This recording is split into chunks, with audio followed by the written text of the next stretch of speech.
Assalamualaikum warahmatullahi wabarakatuh. Kembali lagi kita bersama dengan pelajaran BK. Hari ini Ibu akan menjelaskan mengenai materi pengendalian diri melalui kecerdasan emosional.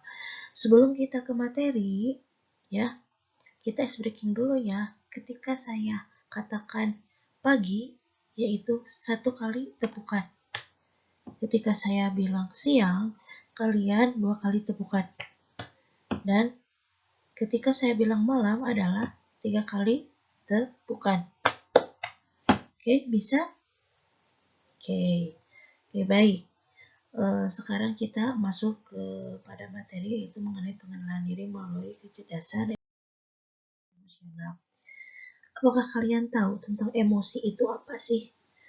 Selama ini kita dikatakan bahwa emosi itu adalah marah-marah, emosi itu adalah segala sesuatu yang marah. Pokoknya intinya kalian yang ada dalam diri kalian itu, emosi itu adalah tentang marah. Ya, ketika misalkan kalian misalkan tidak enak dengan teman kalian, itu langsung emosi. Emosi itu marah. Padahal emosi itu ada dua, emosi positif dan emosi negatif. Emosi positif itu adalah kita merasakan rasa senang, kita merasakan rasa bahagia, kita merasakan semangat, dan kita merasakan mencintai.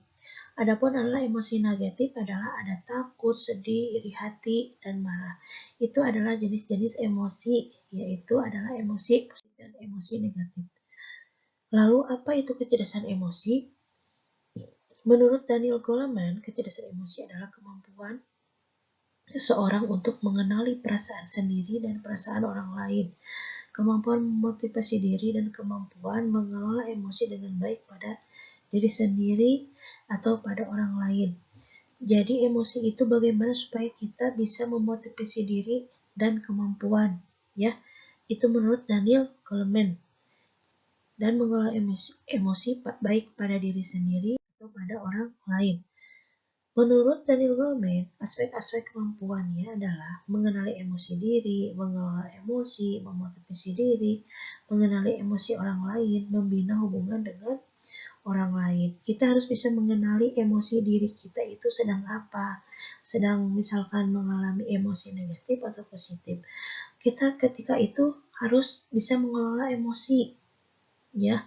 Jangan berlebihan kalau marah, jangan berlebihan. Kalau misalkan senang juga sama, jangan berlebihan. Memotivasi diri, mengenali emosi orang lain, dan membina hubungan dengan orang lain. Ciri orang yang mempunyai kecerdasan emosional rendah yaitu bersikap agresif, sering berpikir negatif, mementingkan diri sendiri, mudah cemas dan depresi, cenderung menarik diri, tidak sopan, kurang percaya diri. Jadi, menurut Daniel, ciri orang yang mempunyai kecerdasan emosional rendah itu adalah sering berpikir negatif, ya.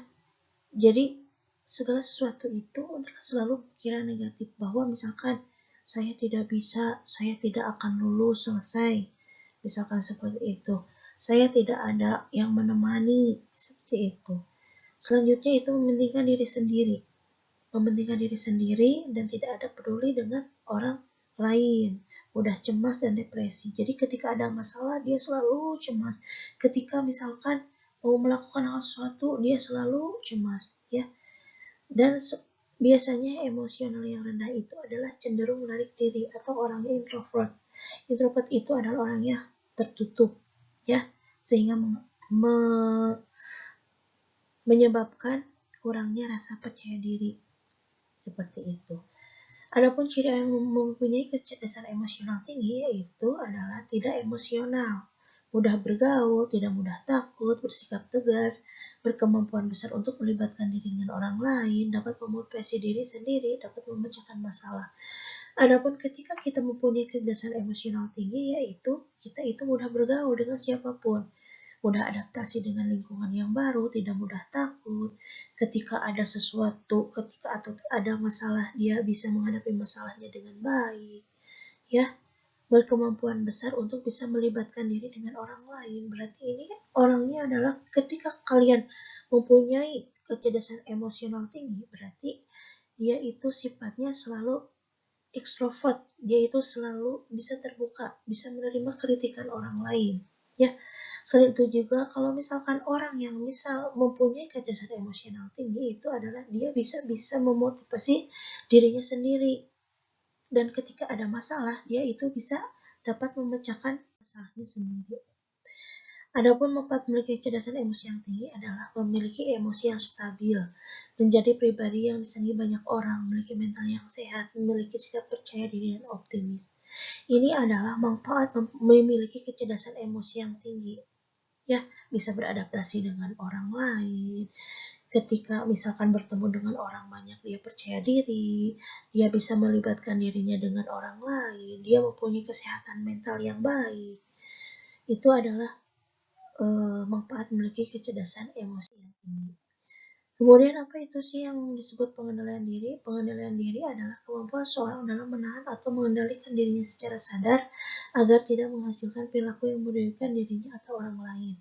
Jadi pengendalian diri itu bisa disebutkan bahwa bagaimana sih supaya kita menghasilkan perilaku yang tidak merugikan dirinya dan tidak merugikan orang lain. Jadi hubungan pengendalian diri dengan kecerdasan emosional adalah kita sendiri banyak hal yang sangat membuat kita ingin marah, berontak terhadap sesuatu hal yang membuat kita ingin marah. Semua itu karena emosi perasaan yang timbul dalam diri kita sendiri secara alami. Namun dengan adanya kecerdasan emosi yang pada manusia itu diberi kemampuan untuk mengendalikan sehingga ia dapat mengontrol emosinya. Intinya seseorang yang memiliki kecerdasan emosi yang tinggi maka ia mampu mengendalikan emosinya. Jadi ketika kita mempunyai emosi yang sangat tinggi, ketika ada pengendalian diri, kita bisa dapat meredam emosi tersebut. Ya, jadi harus bisa seimbang dalam pengendalian dirinya ketika ada kecerdasan emosionalnya itu. Seperti itu. Ya, coba. Untuk selanjutnya, boleh kalian menceritakan pengalamanmu bagaimana supaya kamu bisa mengendalikan dan mengelola emosimu. Ya, coba nanti presentasi di depan ya.